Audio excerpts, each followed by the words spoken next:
Uzul PHP dersidagi 47-qism Ajax bilet tashlash sistemasi tuzish. Bilet tashlash programmasi tor bekatlarda doim uchrab turdi. Biz bu oddiy bo'lgan bilet tashlash sistemasini ko'rib baqsaq, masalan bu misolda siz PHP bilan Ajaxni yoqtiramsiz degan masalan men yoqtiraman. Hozir men 100% yoqtirish hozir chunki birlan bilet tashlandi. Ama betni yengildim. Yoqtiramsiz degan yana tanladim, yana 100%. Anaki ma yaq deganni tanladim. Oldida ma yesni 2 qatim, noni 1 qatim tanlag'ashqa 167%, 133% bo'ldi. Davomli betni yengilgandan keyin masalan noni tanlayversam, ma yaq degan qisminiki %ni bu yerda eshib badi. Demak, mana shu tor bekatlarda mushkul usulda bilet tashlash programmasini tuzimiz. Ma Ajax texnikasi orqali mana shu betni yengilmay turib, mushtahalatga unumli ko'rsatish ishga oshirilgan.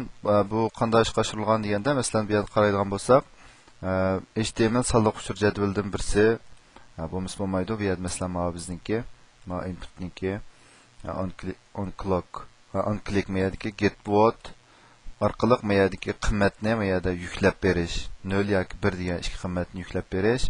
Ondan keyin JavaScript kod orqali buningki meyada JavaScript kodni meyada singdirib ishlatgan to'q HTML ning ichiga HTML yuzidagi singdirib ishlatgandan keyingi JS kod orqali meyada Ajaxniki munosabatlik ma obyektlarni qo'zg'atdik. Andan keyin yana bir ma bu PHP yuzid orqali uningki ma bu yerda poll result txt degan shu bir txt hujjatni hosil qilish orqali shu hujjatning ichida ma bu bilet tashlangandan keyin va yoq degan ma ikki uchurniki sonini ikki chet qilib o'tirsiga ikki tal ma bu tuzsiqni qo'yib mushkul holatda buningki qiymatlarini saqlash. Andan keyin bu yerda ma pull give degan ma rasm dal mush rasm shu ma rasm shu birlam uzunlikdagi rasm. Buni bu yerda ma bu hukm qilish orqali mushning qitim soniga bo'lib berish orqali mushniki %lik soni bo'yicha buningki uzun qisqaligini ko'rsatib, ma'qul unum oltida bizga ko'rsatib berdi.